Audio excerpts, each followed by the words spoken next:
नमस्कार, मैं वीरेंद्र राठौर आपका इस क्लास में स्वागत करता हूं। आज हम हिंदी साहित्य के सिलेबस के बारे में विस्तार से चर्चा करेंगे तथा इसके हर एक बिंदु को समझने का प्रयास करेंगे। सिलेबस के हर एक बिंदु को समझने का प्रयास करेंगे। तो एक सामान्य जानकारी के साथ हम चर्चा की शुरुआत करते हैं। हम देखते हैं कि हिंदी साहित्य वैकल्पिक विषय के रूप में कितने मार्क्स का होता है, इसमें कितने पेपर होते हैं और उनको कितने खंडों में बांटा गया है। तो हम एक मोटी समझ से जानकारी लेते हैं कि इसमें 2 प्रश्न पत्र होते हैं। प्रश्न पत्र क्रमांक फर्स्ट और प्रश्न पत्र क्रमांक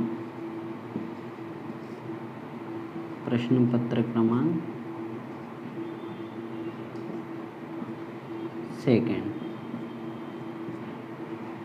ये दोनों 250-250 मार्क्स के होते हैं।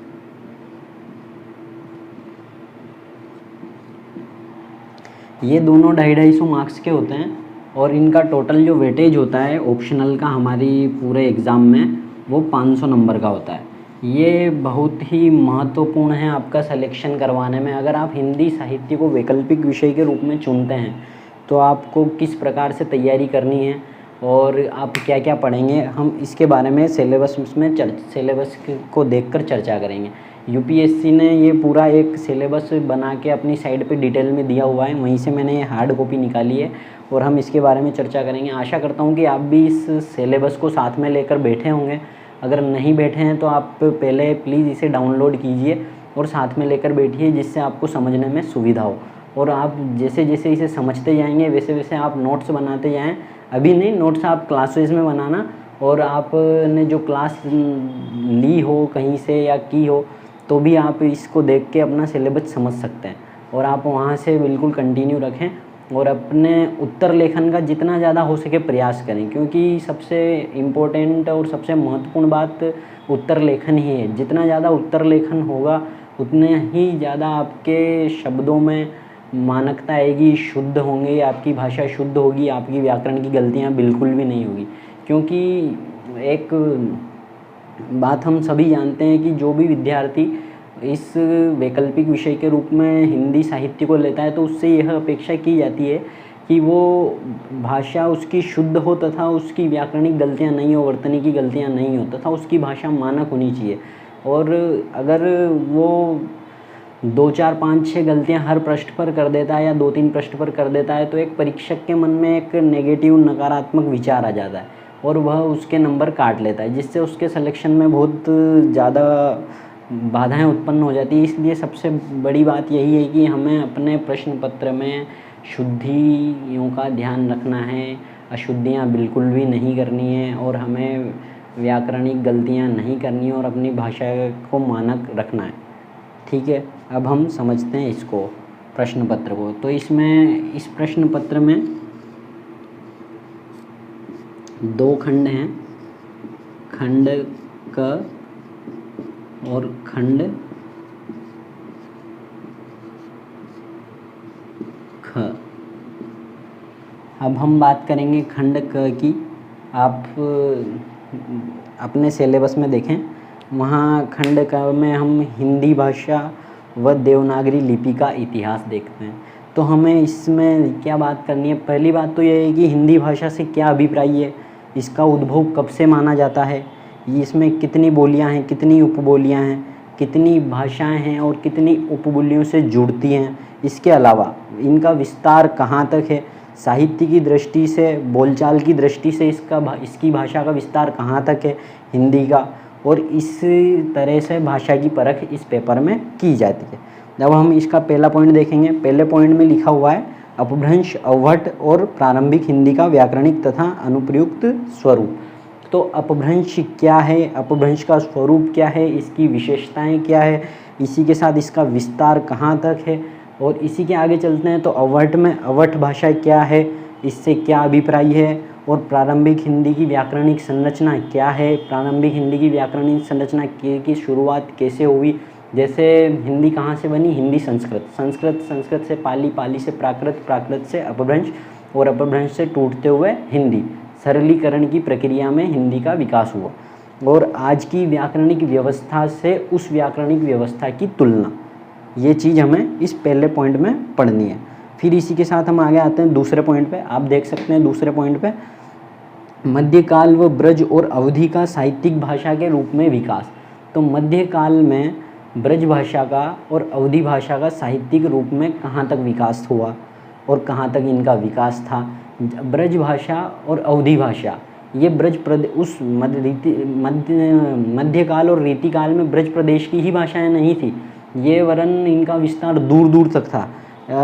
अपन देख सकते हैं इसमें ब्रज व अवधि का विकास साहित्यिक कैसे हुआ, वह कहाँ से हुआ, इनमें जो प्रमुख रचनाकार थे वह कौन कौन थे, और इन रचनाकारों से ने हमें हिंदी साहित्य में क्या क्या अवदान दिया और इनकी रचनाएं क्या क्या थी। इनका मुख्य समय हम मान सकते हैं 1375 से 1900 तक का। ये भक्ति काल से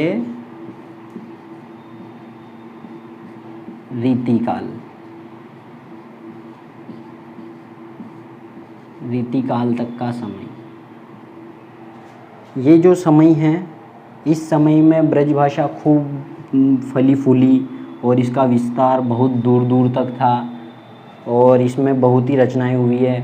अवधि के जो सबसे प्रमुख कवि हैं वो तुलसीदास हैं, जिनका महान ग्रंथ रामचरितमानस जो हर घर में भी मिल जाता है और उससे बहुत कुछ सीखने की प्रेरणा भी मिलती है, और ये भी हमें पढ़ना है, ये हमारे सिलेबस में भी है, तो हम इसे भी विस्तार से जानेंगे।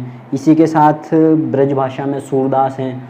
सूरदास ब्रज भाषा के प्रवर्तक कवि हैं। इनकी रचनाओं में देखा जाए तो जो अष्टछाप के कवि हैं, कुम्भनदास, परमानंदास, नंददास, ये सब भी ब्रज भाषा के कवि हैं, तो हमें इन्हें इसमें पढ़ना है और इनका इतिहास जानना है। अब हम तीसरे पॉइंट की बात करते हैं। तीसरे पॉइंट में सिद्ध व नाथ साहित्य। हमें सिद्ध व नाथ साहित्य के बारे में चर्चा करनी है। इसी के साथ खुसरो और संत साहित्य। खुसरो का मतलब आमिर खुसरो। आमिर खुसरो की पहेलियाँ, आमिर खुसरो की मुकरियाँ बहुत ही फेमस हैं, हम इन्हें भी आगे पढ़ेंगे और ये हमारे प्रश्न पत्र में भी जुड़ी हुई है। ये बहुत ही रोचक विषय है, आप जितना ज़्यादा पढ़ोगे उतना ही ज़्यादा मज़ा आने वाला है। जितना पढ़ोगे उतना मज़ा आएगा और बहुत ही इंटरेस्टिंग विषय है। आप एक बार इसे पढ़ के देखिए, बहुत मज़ा आने वाला है। अब इस तीसरे पॉइंट में सिद्ध व नाथ साहित्य। सिद्ध व नाथ साहित्य इसमें हमें बहुत रोचक है, आप एक बार ज़रूर पढ़िएगा।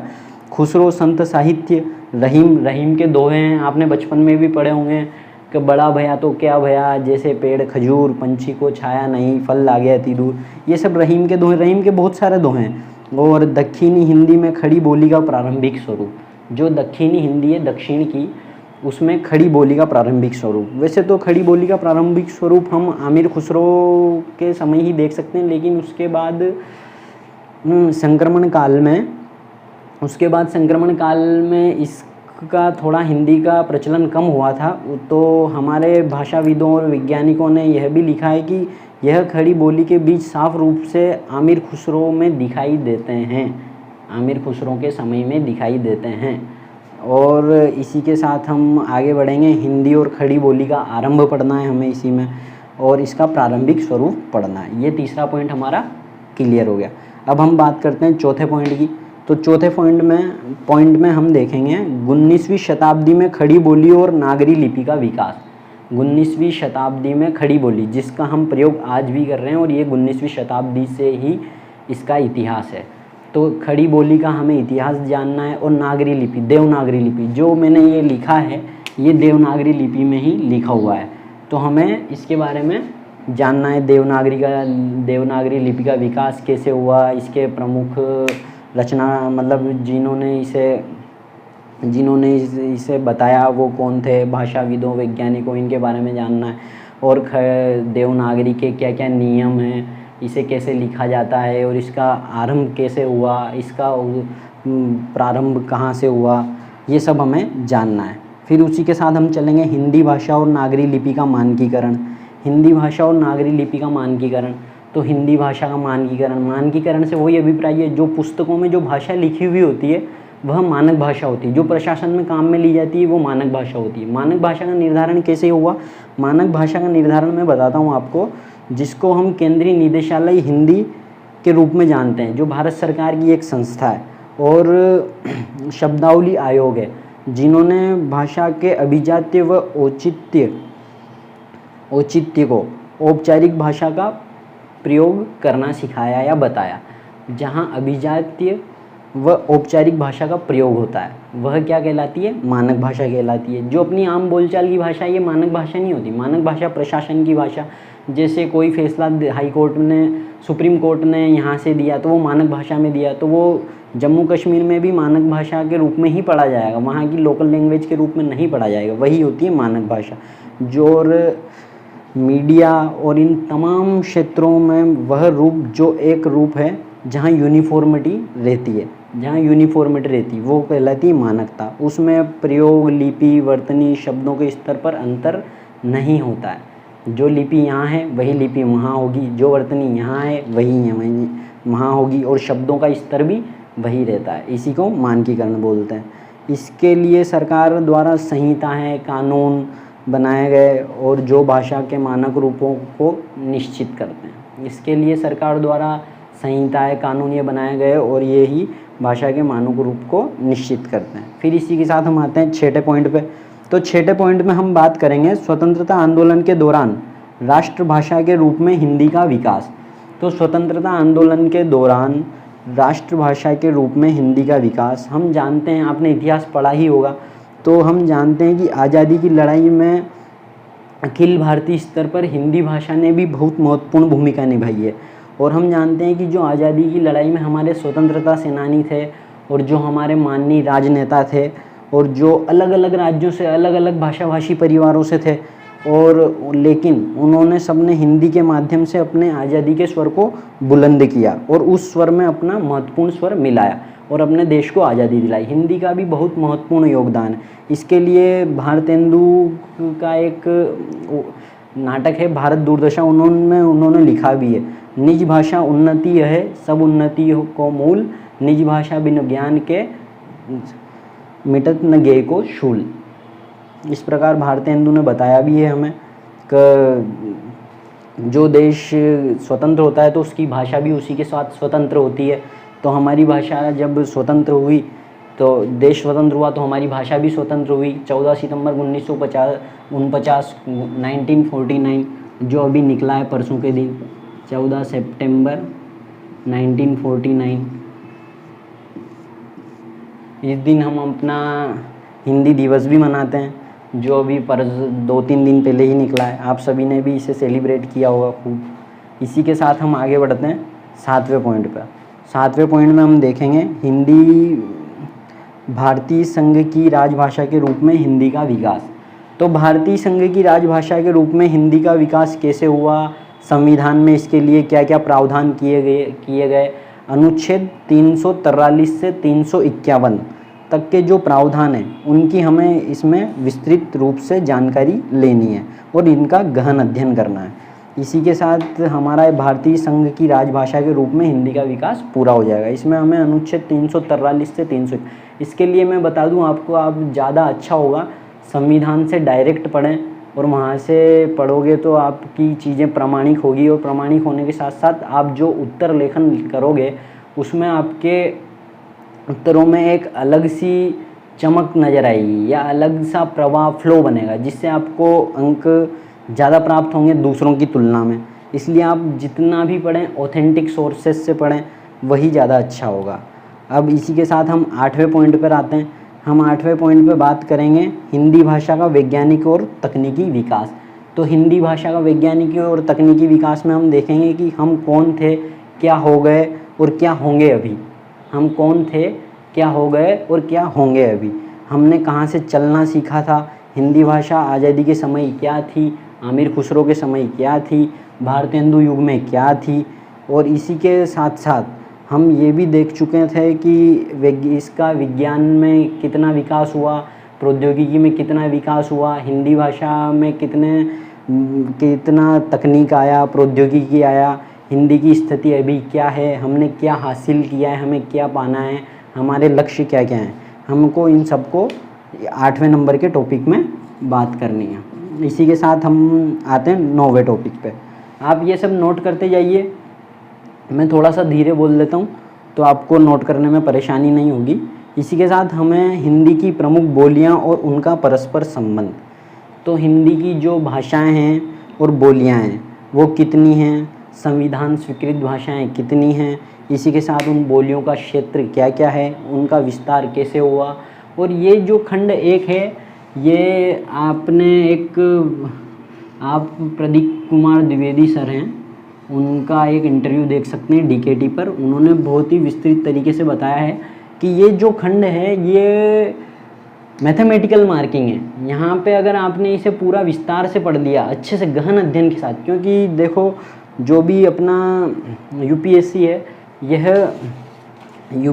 यह मानकर चलता है कि जो विद्यार्थी स्नातक या हिंदी स्नातक करके आया या हिंदी को अपना वैकल्पिक विषय के रूप में चुन रहा है, उससे यह अपेक्षा की जाती है कि उसकी उस विषय पर आधिकारिक तैयारी हो, उसका उस पर गहन अध्ययन हो, और इसी के साथ हमें तैयारी करनी है।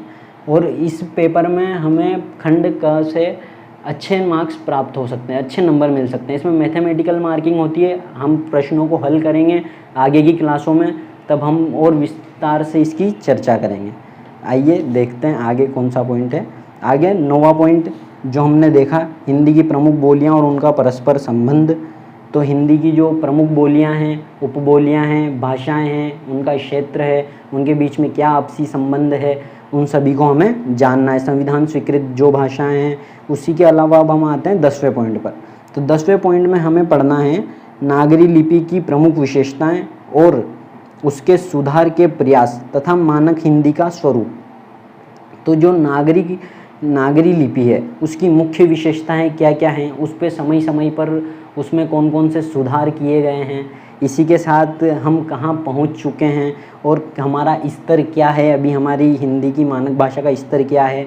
अभी जैसे आप देख सकते हैं गूगल ट्रांसलेटर, इसकी एक्यूरेसी 90 से 95, 96, 97 तक इसकी एक्यूरेसी हो गई, और आने वाले कुछ दिनों में 100% एक्यूरेसी होगी।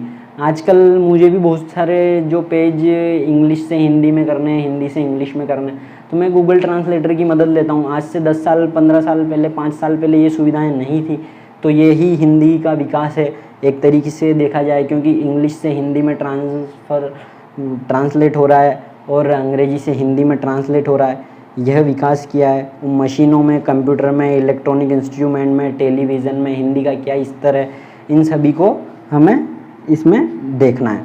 इसी के साथ हम अब आगे बढ़ते हैं मानक हिंदी की व्याकरणिक संरचना। तो मानक हिंदी की जो व्याकरणिक संरचना है, जैसे स्वर हुए, व्यंजन हुए, मात्राओं की स्थिति क्या है, अनुस्वार, अनुनासिकों की संरचना क्या है, इसके बारे में हमें इस 11वें पॉइंट में जानकारी लेनी है। और इसकी व्याकरणिक संरचना क्या है, हमारे भाषाविदों के ने किस प्रकार ग्रामेटिकल फॉर्मेशन तैयार किया और किस प्रकार से इसे तैयार किया गया, जैसे क ख ग घ आ ई ई उ ये कैसे बने, किस प्रकार तैयार हुए, किससे कौन सा स्वर मिलकर बनता है, ये सारी चीज़ें हमें इसके अंदर पढ़ती हैं। फिर इसी के साथ मानक हिंदी में किन किन विशेषताओं को ध्यान में रखकर इसकी बनावट की गई है, इसी के साथ वह किन किन रूपों में हमारे लिए उपयोगी होती है। ये सारी चीज़ें हमें हिंदी भाषा और नागरी लिपि का इतिहास में जाननी है। हमने इन 11 ही पॉइंट पर विस्तार में चर्चा की है, और जो चीज़ आपको समझ नहीं आए वो चीज़ आप कमेंट सेक्शन में जाके कमेंट कर कर पूछ सकते हो, या फिर मुझे टेलीग्राम पे मैसेज कर सकते हो। इसी के साथ हम दूसरा पेपर का दूसरा प्रश्न पत्र का दूसरा खंड देखेंगे, प्रश्न पत्र 1 का ही खंड 2। तो प्रश्न पत्र 1 के ही खंड 2 में हमें मुख्य रूप से चर्चा करनी है साहित्य, हिंदी साहित्य का इतिहास।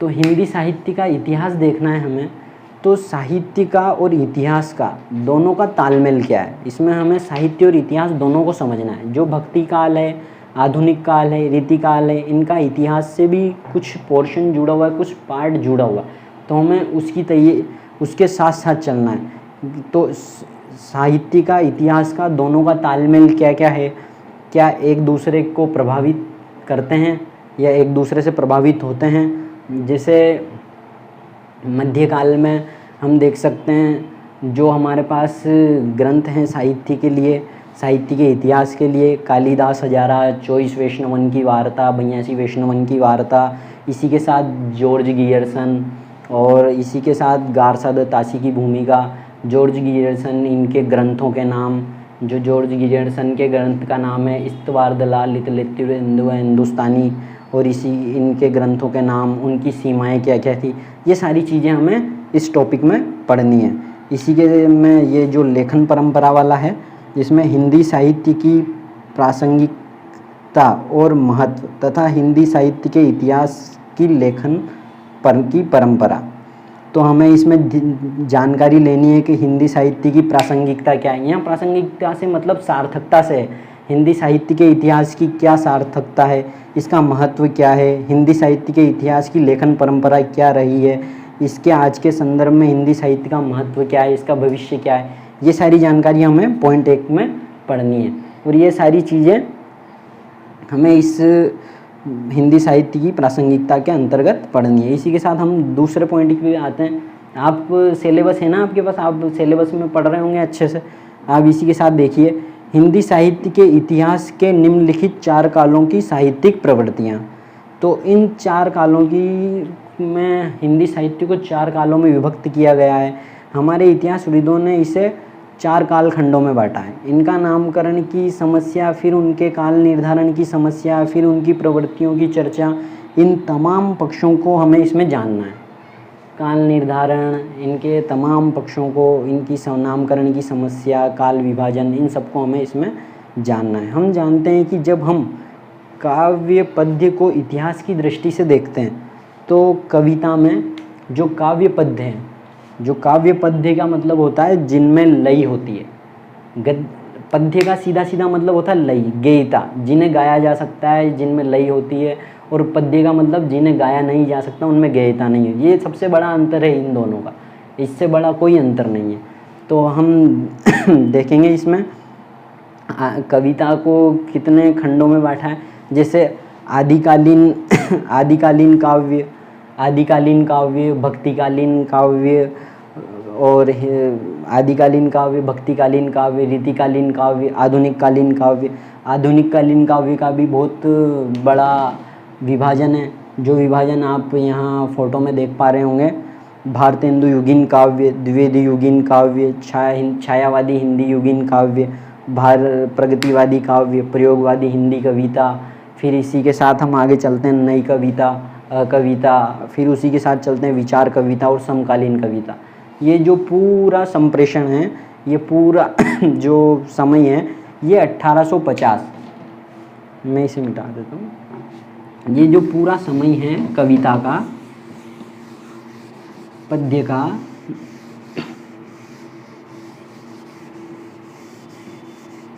ये जो पद्य का पूरा समय है, ये 1850 से लेकर अभी तक, वर्तमान तक 2021 तक, ये लगभग 170 से तकरीबन 171 वर्षों का जो समय है, जो हम लगभग देख चुके हैं, उसके बारे में हमें विस्तृत रूप से यहाँ जानकारी प्राप्त करनी है। इसमें क्या क्या विकास हुआ, इसका क्या क्या स्वरूप था, ये कविता की बात कर रहे हैं, जिसमें अभी मैंने आपको विभाजन करके भी बताया वो चीज़ें। तो इन सबको हमें मुख्य रूप से पढ़ना है। इसी के साथ हम आगे बढ़ते हैं। और जब इसी प्रकार हम गद्य में आते हैं, तो गद्य का भी इसी प्रकार विभाजन हुआ। जैसे हम देखते हैं कि कहानी का विकासात्मक क्रम को हम वैज्ञानिकों द्वारा या इतिहासकारों ने जब इसका इतिहास लेखन किया, तो उन्होंने इसमें किसी एक प्रवर्तक कवि को, एक मुख्य कवि को केंद्र में रखकर इसका काल विभाजन किया। तो इस काल विभाजन को हम जानेंगे। जैसे कहानी के मुख्य प्रमुख कहानीकार हैं प्रेमचंद, तो उन्होंने प्रेमचंद को मुख्य कहानीकार को केंद्र में रखकर इसका विभाजन किया। तथा जैसे प्रेमचंद के मुख्य कहानीकार हैं, तो उनकी कहानियों में प्रेमचंद पूर्व,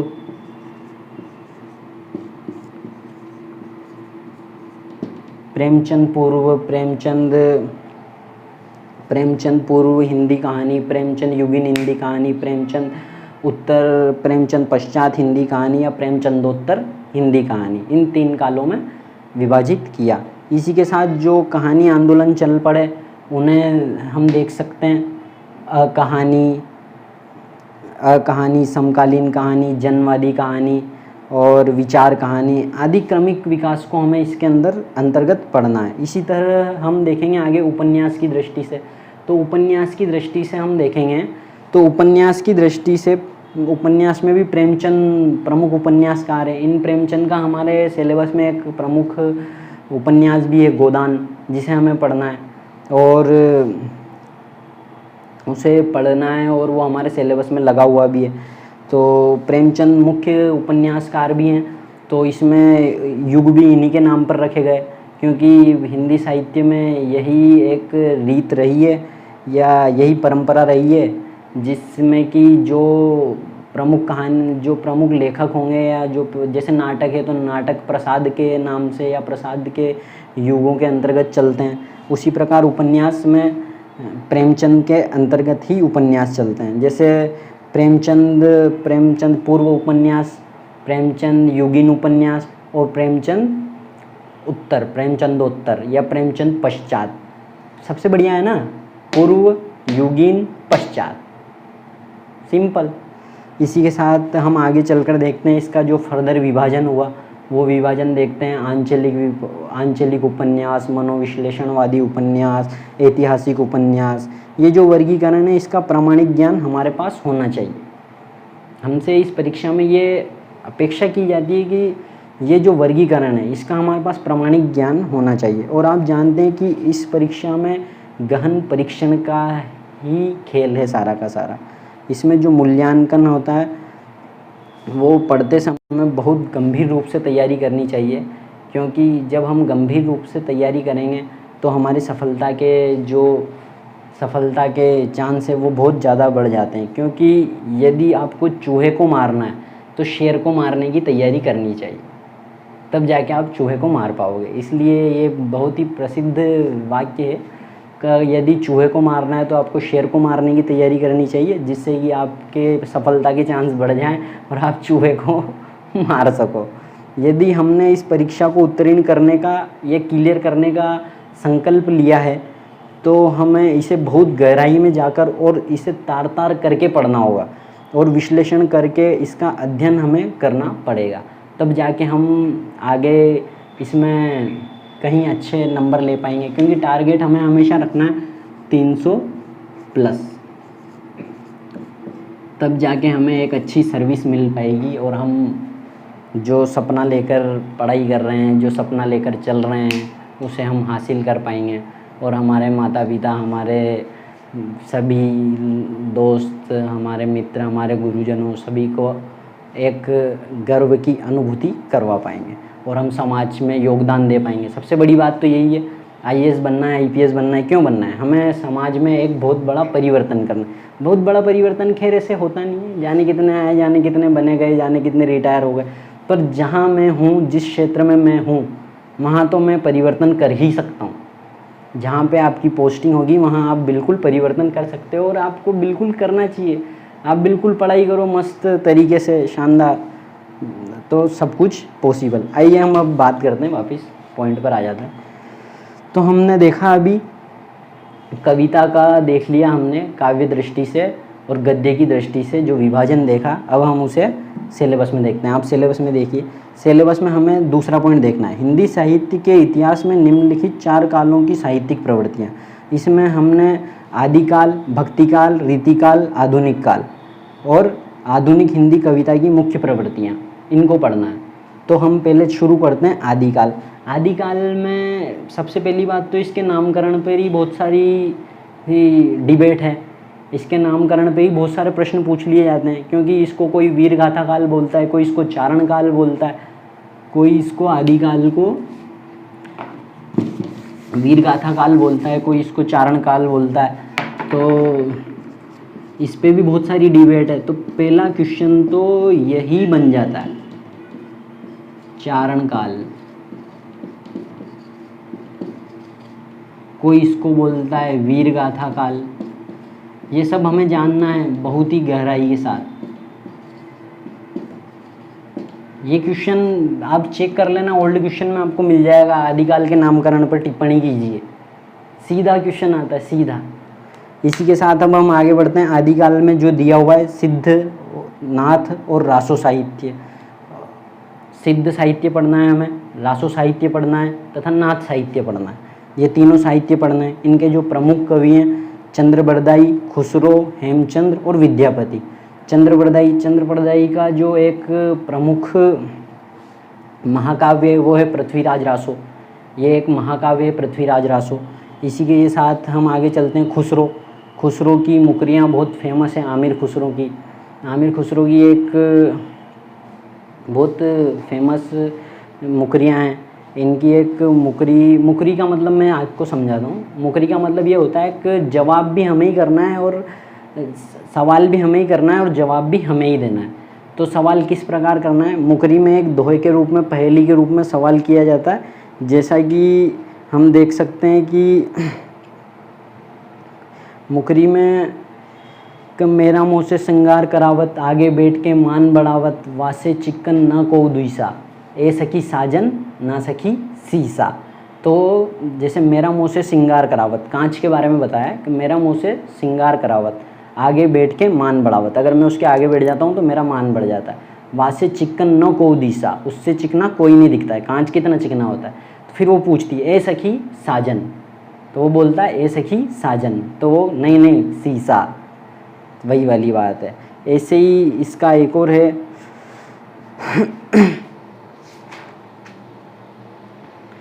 कि नित मेरे घर आवत है, रात गए फिर जावत है, फसत अमावस गोरी के फंदा, ए सखी साजन न सखी चंदा। मतलब नित मेरे घर आवत है,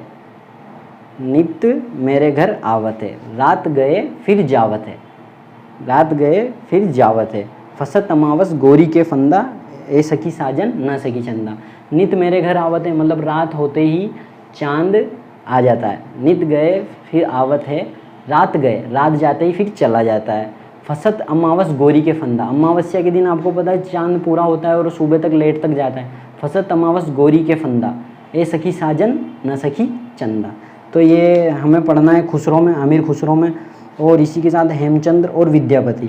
हेमचंद्र और विद्यापति को मैथिली भाषा का प्रवर्तक कहा जाता है। ये मैथिली भाषा के बहुत बड़े कवि हैं।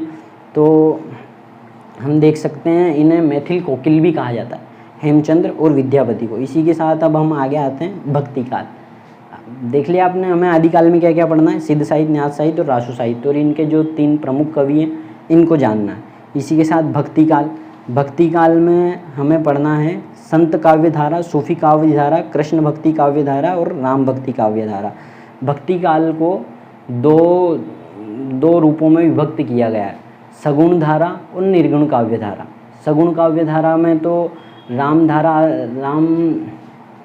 राम भक्ति काव्य धारा आती है, और निर्गुण में सगुण में राम भक्ति काव्य धारा और कृष्ण भक्ति काव्य धारा, और निर्गुण में सूफी काव्य धारा और संत काव्य धारा आती है। तो कृष्ण भक्ति काव्य धारा के कवि, प्रमुख कवि हैं अष्टछाप कवि, जो मैंने आपको बताया था, उन्हें हमें अच्छे से पढ़ना है। उसके प्रवर्तक सूरदास हैं, सूरदास, कुंभनदास, परमानंदास, रैदास, इन सबको हमें कृष्ण भक्ति काव्य धारा में पढ़ना है। राम भक्ति काव्य धारा में वही हमें तुलसीदास जी को पढ़ना है, जिनका रामचरितमानस और सुंदरकांड हमारे इसमें सिलेबस में भी लगा हुआ है। और ये बीपीएससी, यूपीपीसीएस दोनों में सेम ही है, आप चाहें तो एक बार चेक कर सकते हैं बिल्कुल तरीके से। इसी के साथ हमें जो संत काव्य धारा हैं इसमें दादू पीपा कबीर, इनको पढ़ना है। और इसी के साथ सूफी काव्य धारा, इनमें हमें पढ़ना है मुल्ला दाऊद, कुतुबुन, जायसी।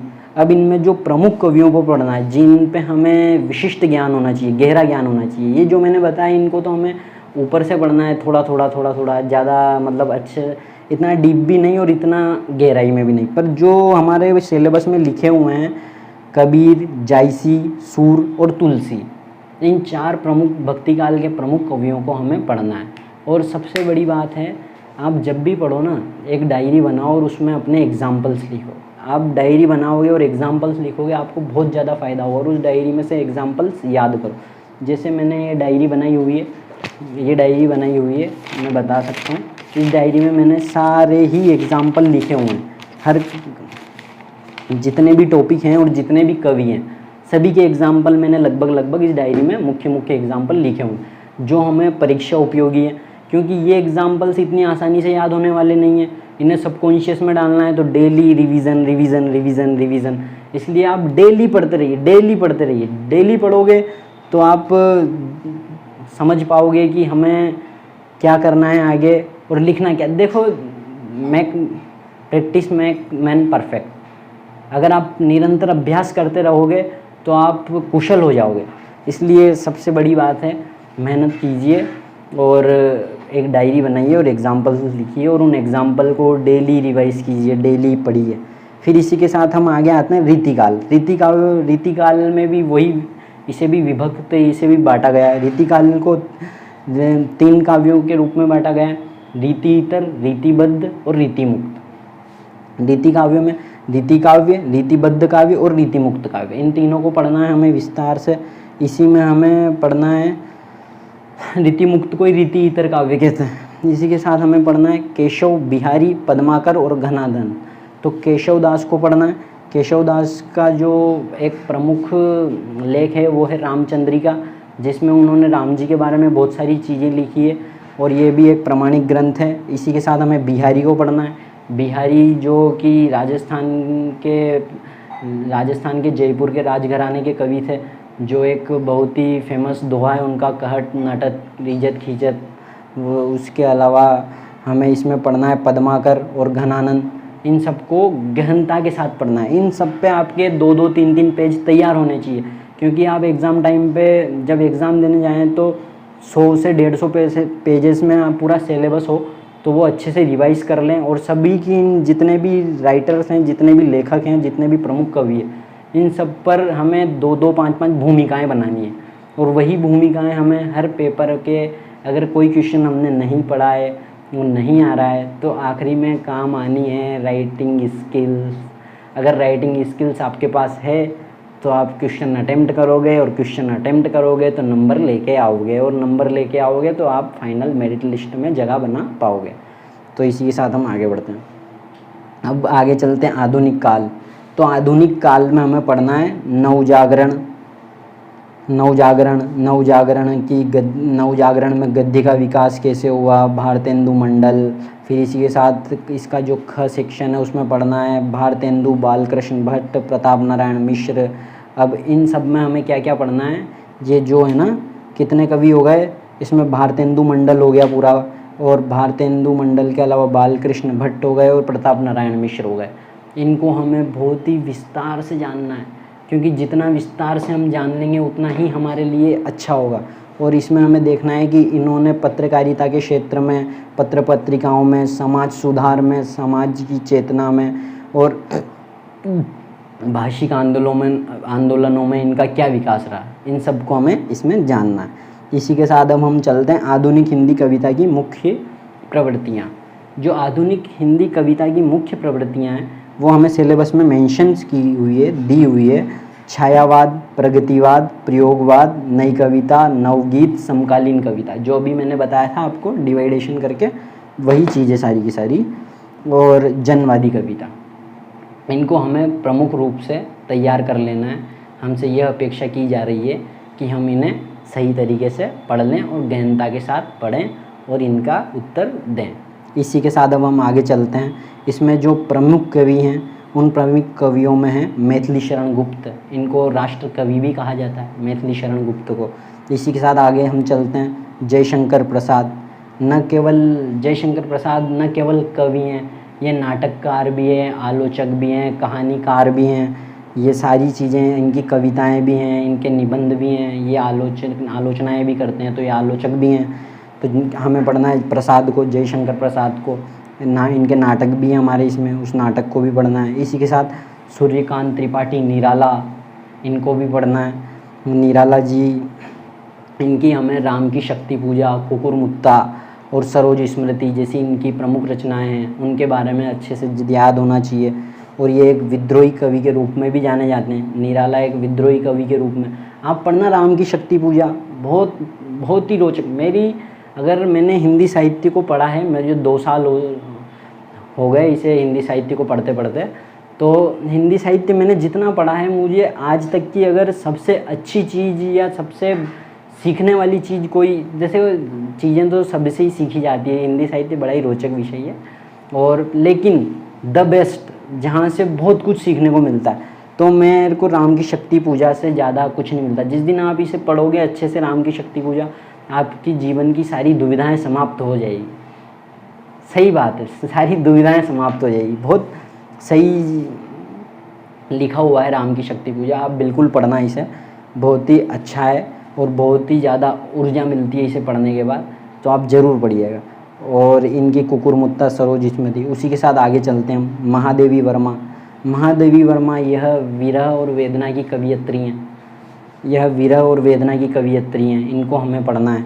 इसी के साथ रामधारी सिंह दिनकर, और रामधारी सिंह दिनकर इनकी बहुत सारे पद्य हैं, काव्य हैं, इनको हमें पढ़ना है। इसी के साथ सच्चिदानंद हीरानंद वात्सायन नग्गे, निबंध जैसा नाम है इनका बहुत सारों को ये नाम ही याद नहीं होता। सच्चिदानंद हीरानंद वात्सायन अज्ञेय, तो सीधा अज्ञेय, जिसे जाना ना सके, जाना ना जा सके, अज्ञेय। और गजानन माधव मुक्ति बोध, और नागार्जुन। नागार्जुन जो आधुनिक युग के कबीर कहे जाते हैं, और कबीर की तुलना लोरका से की जाती है। तो इन सबको हमें पढ़ना है, नागार्जुन को पढ़ना है। इसमें जो ये प्रमुख कवि हैं, इन प्रमुख कवियों को पढ़ना है। अब इन प्रमुख कवियों को पढ़ने के साथ साथ मैं अभी भी एक बार फिर दोहरा रहा हूँ, आप इन सब के नोट्स बना लीजिएगा, 2-2, 3-3 पेज के। अगर आपने सोचा है हिंदी साहित्य को अपना ऑप्शनल सब्जेक्ट लेने का और इसी के साथ कंटिन्यू तैयारी करने का, आप बिल्कुल भी डिले ना करें और डेली आंसर राइटिंग करें। हम डेली आंसर राइटिंग, जब भी मैं वीडियो बनाऊंगा, एक दो दिन में रोज़ मैं हिंदी साहित्य की वीडियो पोस्ट करूंगा, आप कंटिन्यू देखें, बने रहें, और आपको जो भी दिक्कत हो हम साथ में मिलकर तैयारी करेंगे। और जो भी आपको समस्या, और अगर मेरे को भी कोई प्रॉब्लम आएगी तो मैं आपसे पूछ लूँगा, मेरे को कोई एतराज़ नहीं है। और आपको भी अगर कोई समस्या आए तो आप मुझसे कमेंट सेक्शन में या टेलीग्राम चैनल पे पूछ सकते हैं। साहित्यिक प्रवृत्तियों के काल विभाजन के बाद हम बात करते हैं कथा साहित्य की। हम कथा साहित्य में देखेंगे तीसरे नंबर पर उपन्यास और यथार्थवाद। उपन्यास और यथार्थवाद में हमें पढ़ना है, उपन्यास जो हैं नॉवेल्स, उन्हें पढ़ना है, और इनमें जो यथार्थवाद की यात्रा है, जो एक सच बताया गया। यथार्थवाद का मतलब होता है जो सच है, बिल्कुल सच्चाई है, कोई डींग नहीं आकी गई, कोई गप नहीं करी गई, बिल्कुल जो जैसा था वैसा का वैसे ही दिखाया गया। जैसा हम गोदान में देख सकते हैं, वो बिल्कुल एक ग्रामीण परिवेश का उपन्यास है, जिसमें एक ग्रामीण परिवेश के पूरे वातावरण को संजोया गया है और उसमें सब कुछ बताया गया है, तो उसे बोलते हैं यथार्थवाद। और हिंदी उपन्यासों का उद्भव और विकास, ये हमें कथा साहित्य में पढ़ना है। इसी के बाद हम आगे बढ़ते हैं, तो इसमें हमें प्रमुख उपन्यासकार प्रेमचंद, जैनेंद्र, यशपाल और रेणु और भीष्म साहनी, इन चारों को प्रमुख रूप से, पांचों को प्रमुख रूप से पढ़ना है और इनका गहन अध्ययन करना है। इसी के साथ हम देखेंगे कि प्रेमचंद को कथा सम्राट भी कहा जाता है, ये उपन्यासों के सम्राट भी हैं, तो इनके नाम से आपको बताइए युग चलते हैं, तो आपको इनके बारे में गहन अध्ययन करना है। और देखो, आप डरना नहीं बिल्कुल भी, क्योंकि जो ये खंड ख ये और प्रश्न पत्र 1 और प्रश्न पत्र 2, ये दोनों आपस में कोरिलेटेड है, बहुत ज़्यादा इनमें मैच होता है। तो जो चीज़ें हमें यहाँ पढ़नी है वही चीज़ें वहाँ पढ़नी है। पेपर का प्रश्न पत्र का जो सिलेबस है वो काफ़ी लेंथी दिखता है, लेकिन वास्तव में ऐसा है नहीं। जब अपन पढ़ना शुरू करेंगे तो चीज़ें अपने आप कोरिलेट होने लगेगी और चीज़ें और आसान होने लगेगी। इसी के साथ आगे चलते हैं। जैनेंद्र मनोविश्लेषणवादी उपन्यास लिखते हैं और मनोवैज्ञानिक उपन्यास लिखते हैं। और इसी के आगे यशपाल राष्ट्रीय चेतना के कवि हैं। इन्होंने राष्ट्रीय चेतना में हमें महत्वपूर्ण ऐतिहासिक योगदान दिए हैं, जो इनके अद्भुत उपन्यास हैं। और इसी के आगे भीष्म साहनी, ये समकालीन चेतना को ध्यान में रखकर महत्वपूर्ण उपन्यास हमको दिए हैं। इन्होंने ऐतिहासिक चेतना को ध्यान में रखकर महत्वपूर्ण उपन्यास हमको दिए हैं। इसी के साथ हम आगे चलते हैं, हम देखेंगे इसी के साथ हिंदी कहानी का उद्भव और विकास। हमें हिंदी कहानी का उद्भव और विकास देखना है, जैसे उपन्यासों का उद्भव और विकास, उसी के साथ हिंदी कहानी का उद्भव और विकास। तो और फिर उसी के साथ हमें प्रमुख कहानीकार, इसमें प्रेमचंद की जो प्रमुख कहानियाँ हैं उनका जो संकलन है उसे मानसरोवर कहा जाता है। उस मानसरोवर संकलन में 300 से अधिक कहानियाँ हैं। प्रेमचंद की 300 से अधिक कहानियाँ हैं। और जयशंकर प्रसाद, सच्चिदानंद हीरानंद वात्स्यायन अज्ञेय, ये प्रमुख कहानीकार, मोहन राकेश और कृष्णा सोबती, हमें इन पांचों को पढ़ना है अच्छे से। इसी के साथ हमें इन कहानियों, प्रमुख कहानीकारों में ये देखना है कि युग सापेक्ष संवेदनाओं का बोध होता है। इनकी कहानियों से युग सापेक्ष संवेदनाओं का बोध होता है। संवेदना स्वयं वेदना, जो अपन ने भोगा है उसे हमने महसूस किया है और हमने उसे जाना है, उसे संवेदना बोलते हैं। जो हम समझ सकते हैं किसी को भी लेके, अगर किसी को कोई परेशानी और आप उसकी परेशानी समझ पा रहे हो तो वो आपकी संवेदना है। और साहित्य आदमी पाठक को संवेदनशील ही बनाता है। इसी प्रकार इन कहानियों में हमें बदलते समाज को देखना है।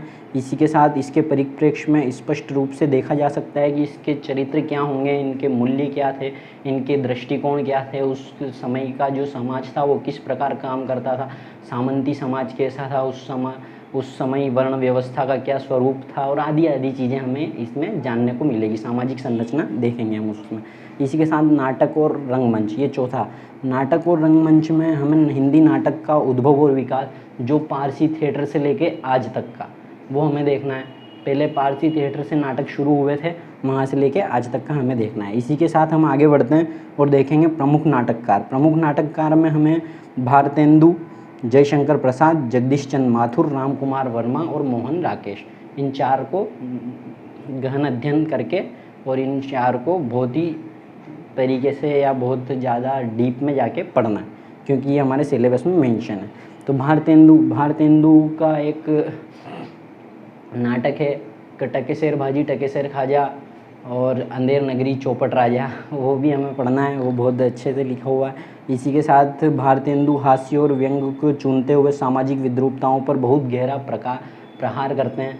और इसी के साथ उनका ये जो उपन्यास में मैंने बताया है टकेसर भाजी टकेसर खाजा।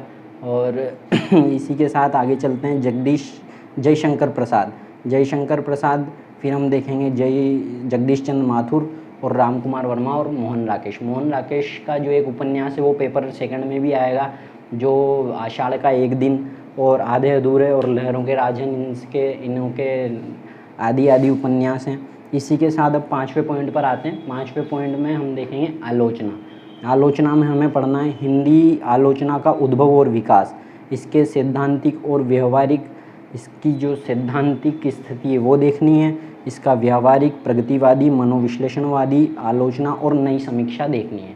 तो इसके जो प्रमुख आलोचक हैं उन प्रमुख आलोचकों में रामचंद्र शुक्ल, हजारी प्रसाद द्विवेदी और रामविलास शर्मा और नगेंद्र। और इसमें हम देख सकते हैं रामचंद्र शुक्ल एक सबसे प्रमुख आलोचक हैं और रामचंद्र शुक्ल के नाम से ही आलोचनाओं का युग का विभाजन होता है। इसी के साथ हम 6ठे पॉइंट पर आते हैं। 6ठे पॉइंट में हमें देखना है हिंदी गद्य की अन्य विधाएं। इसमें से हर साल एक प्रश्न पूछा जाता है और बहुत ही छोटा टॉपिक है, ललित निबंध, रेखाचित्र, संस्मरण और यात्रा वृत्तांत। इनमें से हर साल एक क्वेश्चन पूछा जाता है, डेफिनेट पूछा जाता है। अगर इसे हमें किसी भी कंडीशन में कंप्लीट कर लेना है, इसमें से हर बार एक डेफिनेट क्वेश्चन। कुछ चीज़ें हमें सेलेक्टिव ज़्यादा फोकस करनी है, कुछ पे कम फोकस रखना है, कुछ पे बिल्कुल डीप में जाके पढ़ना है, कुछ में ऊपर से हल्के से निकल जाना है। इसी के साथ हमें इनका उद्भव, विकास, इनकी विधाओं से जुड़े प्रमुख रचनाकार, इन सबको हमें देखना है। इसी के साथ हमारा प्रश्न पत्र 1 पूरा होता है। इसके बाद हम प्रश्न पत्र 2 की चर्चा करेंगे, वो हम आज की क्लास को यहीं समाप्त करते हैं। आगे का जो प्रश्न पत्र 2 है वो हम अगली क्लास में इसकी चर्चा करेंगे। और हम प्रश्न पत्र 2 काफ़ी छोटे क्लास में हो जाएगा, 20 मिनट या आधे घंटे की क्लास में प्रश्न पत्र 2 हो जाएगा। फिर उसके बाद हम मेन सिलेबस पर आएंगे और आगे की क्लासेस कंटिन्यू करेंगे।